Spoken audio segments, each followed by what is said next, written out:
What's up, everybody? Welcome back to another video from the 10-7 MMA channel. I've been dying to make this video since last night, but it's a long story. I was doing my commentating gig in Fusion Fight League on Friday, got back late Saturday. I did watch the fights, but I just did not have it in me to make a reaction video. Justin did make an amazing video if you haven't checked it out on the main event. But now I'm going to give my reaction to UFC 320, which I emphatically believe this was one of the best UFC cards that I've ever seen, and that main event was absolutely incredible. I was on MMA Guru's stream earlier today, and he was actually saying, well, the whole card was incredible. I wouldn't say the main event was incredible because it was over so quick and etc. And I humbly beg to differ. That was one of the best main events I've ever seen, and I'm going to get into all of that today as to why it was so incredible to me, why I'm on just an absolute high. I'm still on a high from yesterday. And man, it is a good time to be a UFC fan because Alex Pereira winning that fight the way he did, in the fashion that he did at the end of the show to close it out, means so much for UFC fans, for the business, for people who are investors in TKO. I mean, this is actually a massive deal. And I want to talk about all the reasons as to why this fight was so important. And had this happened the first fight, it would have been way less important. But the fact that it happened now, there's just so many implications. And on top of that, just this firmly puts Alex Pereira in the GOAT conversation in the history of the UFC. Justin said in the top 5, maybe even higher. I don't know who's ever done it, who's ever won, then lost it, moved up, won again, lost it, and then won it again. It's insane. It's incredible. And the fact that he did that against Ankalaev, who basically everybody was convinced that was his absolute kryptonite, like Anthony Smith has been saying, he just hasn't gone against a wrestler. Now he did. Now he lost, etc. It's too good. And to happen to Alex Pereira, who everybody unanimously loves, it's incredible. Okay, so I got to start from the beginning. I'm going in reverse order because I got so much to say about that main event. I already rambled about it because I'm so excited, but I can't help it. We're going to go in reverse order so I have the most time to spend on that main event before we get into everything else. So I want to get in everything else before I focus on that. So I want to start. I'm only picking 4 fights to talk about. Obviously, Joe Pyfer had an amazing showing. I was a big fan of Zalal's win as well. There's a lot of, really just this card delivered from the prelims on and in so many ways.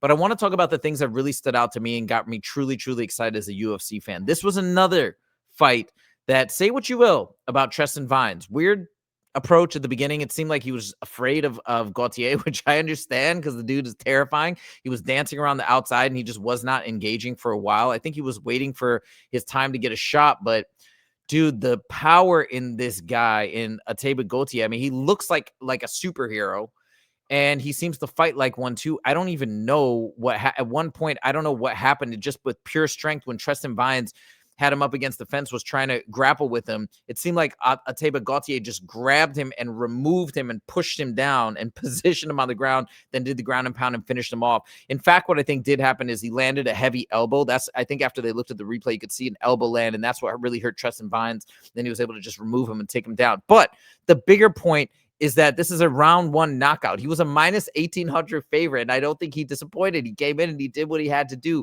This guy is such a star. I'm going to make a dedicated video about him later this week, maybe even tomorrow, because it's not just his fighting style. That's part of it.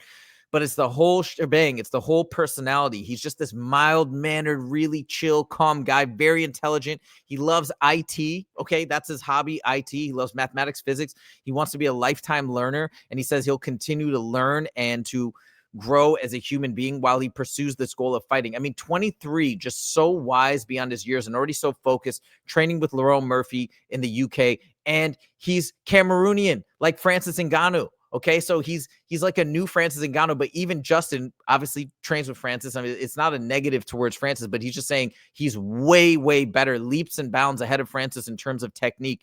His technique is phenomenal. So this guy has got me very excited. And the way that he talks about fighting, how it's all love, and he's giving love to his opponent even when he's beating them because he's teaching them a lesson and helping them to grow and learn and improve as a person. What a role model, what a fighter, what an authentic human being. And this is the formula, in my opinion, for a superstar. The only thing I pray and hope for is that this gentleman, when he does eventually go against wrestlers, because they were saying even on the weigh-in show, keep him away from wrestlers, let him build slowly.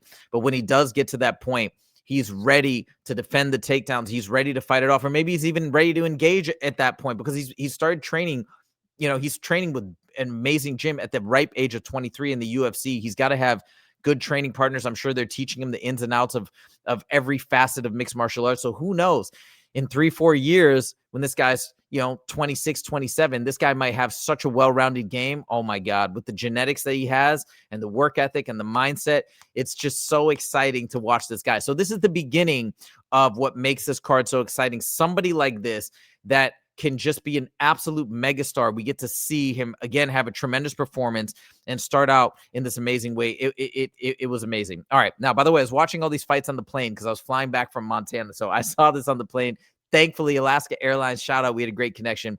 Moving on to Merab versus Cory. Now, this is out of order, right? But I hate to say that I'm going in level of excitement, and this is before Khalil Rountree versus Jiri, but I mean, it was Khalil Rountree versus Jiri Procházka. That fight was insane. I was going nuts because I did pick Jiri, and I thought he was going to lose after those first 2 rounds. So let's talk about this fight. Very, very fun fight. Yes, it was a decision, but it was a great fight. And Merab almost had Cory knocked out. I was blown away. It was such domination, although I think Cory won round 2 or something, or round 1, sorry. And then Merab went in there and got a 10-8 in round 2. I almost knocked him out. I couldn't believe he didn't finish Cory. I can't. I was shocked. Cory looked out on his feet, essentially, was so dazed, was so confused, just couldn't get his feet under him, was barely hanging on. I don't know. And Merab kept taking him down. He just kept getting up like a zombie. Props to Cory Sandhagen, but he didn't have very many moments of success. I think he landed some heavy shots or a heavy shot in round 5 and had Merab backing up. That was the first time in the entire fight near the very end that I saw Merab maybe the tiniest bit compromised. But dude, Merab is so good. And the fact that he called a knockout and you saw the power of his boxing and he almost did finish Cory Sandhagen in round 2 when Cory was fresh. It's a fantastic time to be a UFC fan because seeing domination like this, seeing somebody come into the bantamweight division, one of the most competitive divisions, if not the most competitive division in the UFC, and separate himself that much from all these other incredible competitors is just something that is inspiring. And this is part of the reason why fans like me, fans like you, fans like all of us want to watch the sport so we can get inspired to do the things that we want to do in our lives to reach for our goals. And this is what Merab is showing. And on top of that, he does it all with a smile on his face, with a happy-go-lucky attitude. Everybody around him loves him, including Justin. I almost feel bad in all the fights I've ever rooted against him, rooted really more for the other guy, not against him per se, but I'm a fan of Sean O'Malley, was rooting for Sean O'Malley. I'm a fan of Umar, was rooting for him. And now I just find myself wanting to root for Merab and want to see him continue this amazing streak. I think he's like 14-0 in his last 14 fights. He's become now, I think, beyond a doubt, the greatest bantamweight of all time. And the way he's winning and the manner in which he's doing this to all these guys is absolutely mind-blowing. And again, I sit back in amazement after UFC 320, wondering, what did I just watch? I just saw so many great athletes do so many great things. And it was just such a pleasure. Okay, now we move on to Jiri versus Khalil Rountree. Holy smokes. The striking in this fight was incredible, but I got to say in rounds 1 and 2, and Joe Rogan was kind of saying this as well, it looked like Jiri was outmatched, but I don't think it was by skill. I know Joe Rogan was like, man, I think Khalil's just a substantially better striker. He's getting off on him. I don't think Jiri can compete. I'm firmly believe there was something wrong with Yuri's leg. He had bad balance. He kept stumbling. He was throwing those kicks so slowly. And I know he's not like the fastest kicker, but something was wrong. And he didn't throw a single kick with his left leg. Now, I don't remember if this is 100% normally what we see from Jiri, but like even Dean Thomas noticed something was wrong with him in rounds 1 and rounds 2, but he still went in there and he still fought because Yuri's not the type of guy to pull out unless like he literally is completely destroyed, right? And the doctors won't allow him to fight. He will fight, and he fought. And then out of nowhere in round 3, this guy just starts hammering Khalil, just peppering him, could not miss. And the crowd was going crazy. Jiri is such a fan favorite. And no disrespect to Khalil, but the fact that Jiri pulled it off after Khalil was basically beating him in the first 2 rounds, definitively, kind of like Khalil was doing to Alex Pereira in rounds 1 and 2 as well in their fight. And then Jiri just turned it on. And dude, I can't even believe it happened, because at that point I thought it was going to go bad for Jiri. I thought whatever's wrong with his leg was going to get him. I thought he was going to get knocked out. It was so awesome. And again, it's another fight of the year. We saw Khalil with Alex last year have a fight of the year. In my opinion, my favorite fight of last year. This was one of my favorite fights of this year. I'm going to tell you what my absolute favorite fight of this card was. This comes close second. I know most people disagree with me, but anyways, how incredible was it? And again, Jiri is the man. Great role model, good guy, hard worker, samurai, warrior, incredible. What a fight, what a back and forth. I'm sure being there must have been electric to watch Jiri put it on Khalil and knock him out, get that finish. KO, let's go. And now we get to the big dog. Now we get to the main event. So let's talk about this one, okay? Because this was something so special, and everybody was counting him out. I placed a bet on Pereira at the last minute, because I saw I saw that promo, okay, at the ceremonial weigh-ins, where he was like, yes, he walks around acting like he's done so much and he beat me at my absolute worst. And I was just like, this dude doesn't lie. He's not that guy. He doesn't play games. Pereira is Pereira. He's so sincere and honest that I just started to think, man, the way he's talking, like, unless he's completely, totally delusional, I started to think like there must be something to this. There must have been something wrong with him, because he is talking as if really people have no idea what happened, and that he was just completely not his true self. I placed that bet. Not a big bet. I'm not a huge bettor, okay? But I put $200. The odds were plus 240. Boom. I won like almost $500. And it was just because I trusted my gut. That my gut was that Alex Pereira does not lie. He knows himself. He knew what was up. The fact that the odds were more than 2-1, okay, against him, and he came in there and steamrolled Magomed Ankalaev, when there was very few people that were picking Pereira. Very few people. Because what's the narrative? He's a kickboxer coming in here late in the game, has a record of an amateur, doesn't have that many fights, doesn't have that much fight experience. And he's sort of been given fighters that suit his style. Khalil Rountree, another stand-up guy. You know, he did fight Blachowicz, which is actually a good win that people don't talk about enough. And then he fought Jiri twice, straight stand-up guy. Jamal Hill doesn't really grapple. He's a well-rounded mixed martial artist. But when he finally faced Magomed Ankalaev, who everybody thought the UFC was hiding from him, what people thought, people like Anthony Smith and whatnot, who were saying Pereira is going to have trouble when he faces a wrestler, what everybody thought was going to happen, happened. Ankalaev won. It was a close decision, but he won. So everybody said, okay, well, what we kind of thought happened. He was exposed, the whole BS narrative that we get. And then he goes in there and he doesn't just win. And people are saying, oh, well, we can't say it was the best fight of the night because it was so quick. Are you kidding me?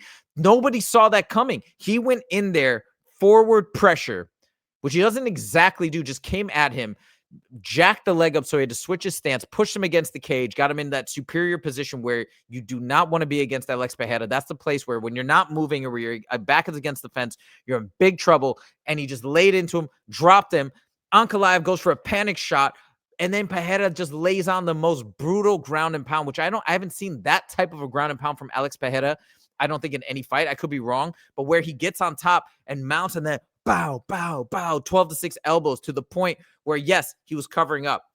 I don't want to hear anything about an early stoppage. There was no type of trying to mount any type of defense. You're just standing there and not moving and eating the shots through the guard, but still eating those 12-6 elbows. Come on. That was a finish. I was calling for the finish earlier. If anything, I'm going to go on the opposite side. And I feel like to some extent that was a late stoppage. Now, again, I was rooting for Pereira to win so badly. So I just wanted it to stop. So you can't trust my judgment. I never screamed that loud after a fight.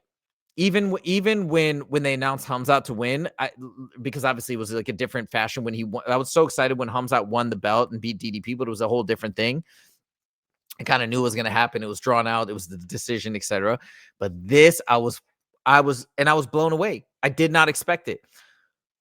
This might be near the pinnacle for me in terms of all my UFC experiences. This fight right here, because of multiple things. Number one, what it does for Alex Pereira, it cements him as one of the GOATs of the sport. Number two, the fact that the odds were stacked against him, and he not only won closely, no, he steamrolled, undeniably superior to Ankalaev.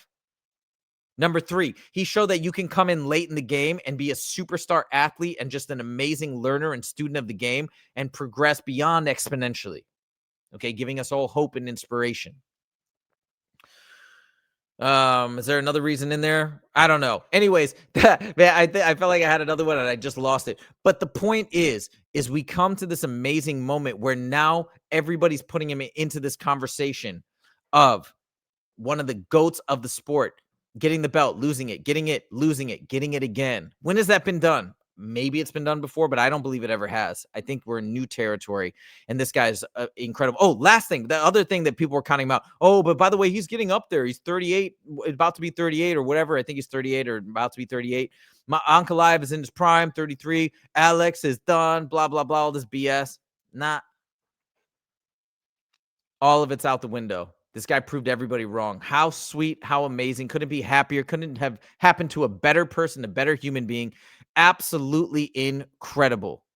Still on cloud nine. We'll probably still be on cloud nine all week. Can't wait to talk to Justin about this incredible card. 320 ends with a bang. Alex Pereira regains his throne, and everything is right in the UFC once again. Let's go. Let me know your thoughts in the comments. I'm so happy, so excited, so great to be a UFC fan. Thank you guys so much for joining, and we'll see you in the next video. Take it easy.